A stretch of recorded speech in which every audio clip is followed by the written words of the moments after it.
नमस्ते बच्चों, आप सबका स्वागत है आपकी अपनी गणित की कक्षा में। हम पढ़ रहे थे वृत्त के त्रिज्यखंड और वृत्तखंड की बातें। आपने पिछली कक्षा में त्रिज्यखंड की बात पढ़ी और उसके बाद वृत्तखंड की। अब हम बात करेंगे त्रिज्यखंड की चाप की लंबाई की। अभी तक हम पढ़ रहे थे त्रिज्यखंड और वृत्तखंड का क्षेत्रफल। आज हम करेंगे कि जो त्रिज्यखंड की चाप है उसकी लंबाई क्या मायने रखती है। ये एक क्रियाकलाप आपको दिया हुआ है कि एक वृत्ताकार कागज काटिए, केंद्र पर 60 डिग्री का कोण बनाती दो त्रिज्याएं खींचिए, कॉपी पर चिपकाएं और दिए गए भाग दर्शाइए। केंद्र कहाँ है, त्रिज्या कहाँ है, त्रिज्याखंड क्या है और चाप द्वारा केंद्र पर बना हुआ कोण।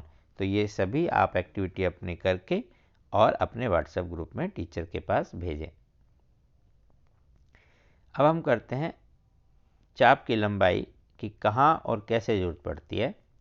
विद्यालय के वार्षिकोत्सव के अवसर पर यानी कि आपका एनुअल डे, अंजलि और रोहन स्वागत क्षेत्र को सजाने के लिए रंगोली बना रहे हैं। 35 सेंटीमीटर वाले वृत्ताकार भाग के किनारों का बॉर्डर बनाने के लिए 35 सेंटीमीटर वाले ये त्रिज्या वाले है, खाली वाले लिख दिए, यहाँ त्रिज्या होनी चाहिए कि 35 सेंटीमीटर त्रिज्या वाले। तो वृत्ताकार भाग के किनारों का बॉर्डर बनाने के लिए उन्हें एक डोरी की आवश्यकता है। ये बॉर्डर बनाने के लिए तो डोरी की लंबाई किस प्रकार ज्ञात की, तो यहाँ डोरी की लंबाई का मतलब है इसकी परिधि, और वृत्त की परिधि क्या होती है 2 पाई आर।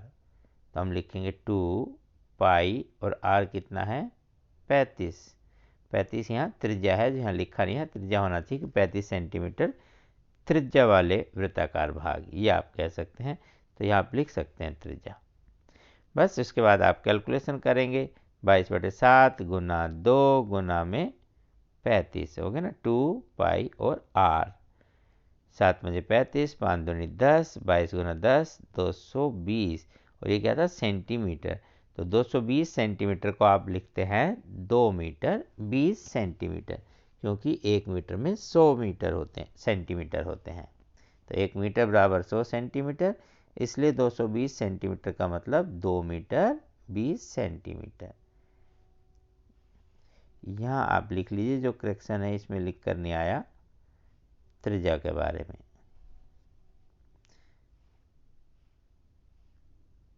यहाँ पर ये 35 सेंटीमीटर त्रिज्या, यहाँ लिख लेते हैं छोटा सा त्रिज्या।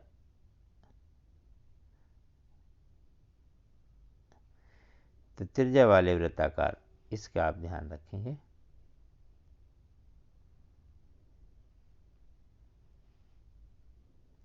अब हम देखते हैं यदि विभिन्न रंगों से रंगोली बनाएं तो प्रत्येक त्रिज्यखंड की चाप के लिए कितनी लंबी डोरी की आवश्यकता होगी। यानी कि ये अगर ये अलग अलग है तो यहाँ पे एक अलग से एक आपको धागा लगाना है, यहाँ अलग और यहाँ अलग, इन सब के लिए। तो यहाँ आपको बताना कितनी डोरी लगेगी त्रिज्यखंड की चाप के लिए। यानी कि अलग रंग की अगर हम सिर्फ यहाँ भी बात करें, ये चाप, ये अलग रंग की, ये अलग रंग की, इन सब की। तो त्रिज्यखंड की चाप की अभी ध्यान से देखें, ये पूरा वृत्त है और वृत्त में इसको बोलते हैं परिधि। अब परिधि में इस छोटी लंबाई को हम बोल रहे हैं चाप। तो चाप की लंबाई परिधि के अनुपात में होगी, और परिधि के लिए पूरा एंगल कितने का होता है 360। लेकिन इस चाप के लिए जो यहाँ कोण है ये कितना है, कोई भी थीटा। तो बस उसी तरह से जैसे हमने क्षेत्रफल निकाला, चाप की लंबाई भी हम ज्ञात करेंगे। तो चाप वृत्त की परिधि का एक भाग होती है, ये कोई भी आपका कोण थीटा, ये चाप और ये त्रिज्या रेडियस।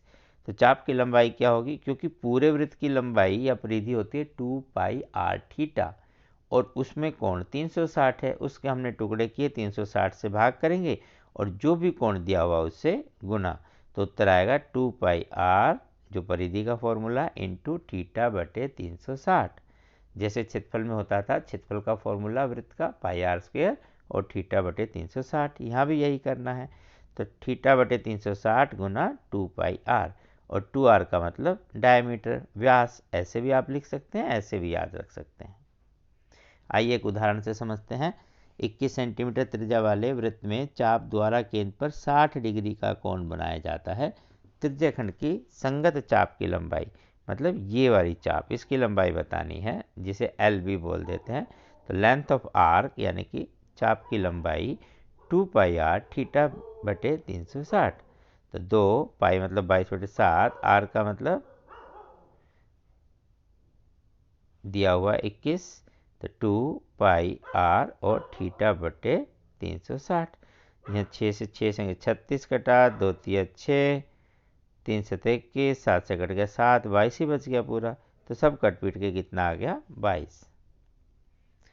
एक और सवाल, 20 सेंटीमीटर तार के टुकड़े को चाप के रूप में मोड़ने पर, ऐसे चाप के रूप में मोड़ने पर उसके द्वारा वृत्त के केंद्र पर 90 डिग्री का कोण बनता है। त्रिज्या की लंबाई ज्ञात करनी है।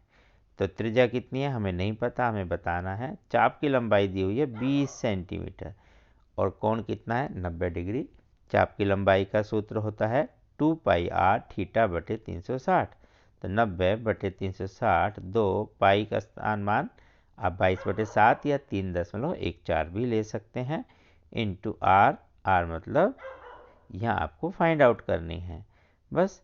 अब ये सब आप सोल्व करेंगे, ये 9 चौके 36, 1/4, 2, 3.14, ये सब उधर जाएगा तो भाग होगा और आर की वैल्यू आ जाएगी। तो 20 गुना 4 बटे 2 गुना 3.14, या आप 22/7 लिखें तो नीचे 22 और 7 ऊपर चला जाएगा। आप किसी तरह से भी ऐसे हल कर सकते हैं, क्योंकि 3.14 इसका कोई एग्जैक्ट मान नहीं है, अप्रॉक्सीमेशन है, तो उससे भाग करने में हमें तकलीफ होगी। तो अच्छा है कि हम यहाँ 22/7 लिखे, तो यहाँ 22 होगा और यहाँ 7। उसके बाद जो कटने के बाद आ जाता है वो आप आंसर लिख सकते हैं। उदाहरण 3, 36 सेंटीमीटर वाले वृत्त के त्रिज्याखंड का क्षेत्रफल दिया हुआ 42 पाई वर्ग सेंटीमीटर, इसके चाप की लंबाई बतानी है। तो चाप की लंबाई होती है L 2 pi R theta by 360, और चाप का क्षेत्रफल यानी कि त्रिज्याखंड का वो हो जाएगा 42 पाई दिया हुआ, वो होता है पाई आर स्क्वायर थीटा बटे 360। अब हम इस वैल्यू को यहाँ लिखते हैं, तो यहाँ से थीटा का मान आ जाएगा और फिर हम L में इस सारी वैल्यू को रख के निकाल लेंगे। आप इसका एक और भी छोटा कर सकते हैं, यहीं से समझ लेते हैं। एरिया होता है half into L into R, ये किसका है? त्रिज्याखंड का क्षेत्रफल। कैसे आया आइए वो समझ लेते हैं पहले, ये तो एक तरफ छोड़ देते हैं। जैसे यहाँ एरिया है थीटा बटे 360 गुना पाई आर स्क्वायर। ध्यान से देखें, इस पाई आर में से एक आर अलग निकाल देता हूँ, तो पाई आर थीटा बटे 360 और गुना आर हो गया। अब ध्यान से देखें, तो हमें जो L है वो होती है 2 पाई आर थीटा बटे 360। तो यहाँ पाई आर थीटा बटे 360 है, बस 2 की कमी है, तो अपनी मर्जी से हम 2 से गुना और 2 से भाग कर सकते हैं। अब ध्यान से देखें, तो 2 पाई आर थीटा बटे 360, ये इतना हिस्सा यहाँ से यहाँ तक का देखा जाए तो ये किसका फॉर्मूला है? लेंथ ऑफ आर्क का। तो ये 1/2 गुना ये L मतलब लेंथ ऑफ आर्क और गुना में R, तो ये हो गया हाफ एल आर या आर एल, आगे पीछे कुछ भी लिख सकते हैं। तो त्रिज्याखंड का क्षेत्रफल इस रूप में भी लिखा जा सकता है कि त्रिज्या गुना चाप की लंबाई बटे 2। तो आप डायरेक्ट यहाँ से कर सकते हैं, कैसे? ऐसे। तो ये हो जाएगा एरिया, अगर ये है तो L कितनी होगी? 2 इधर जाके गुना हुआ तो 2a/r, ये L की वैल्यू आ गई 2a/r। नहीं भी याद रखना है तो आप a के हिसाब से रखें, हाफ इंटू एल आर, फिर जो वैल्यू दी होंगी उन्हें पुट करेंगे और आंसर आ जाएगा। जैसे यहाँ पर है, तो 2a का मतलब 42 पाई सेंटीमीटर स्क्वायर तो है ही, और 36 से कर देंगे भाग।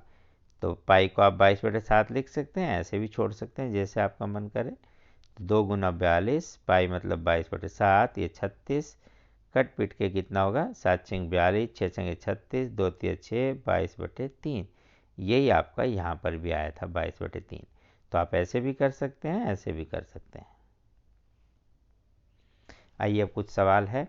21 सेंटीमीटर त्रिज्या वाले वृत्त के त्रिज्याखंड की संगत चाप, केंद्र 30 डिग्री का कोण।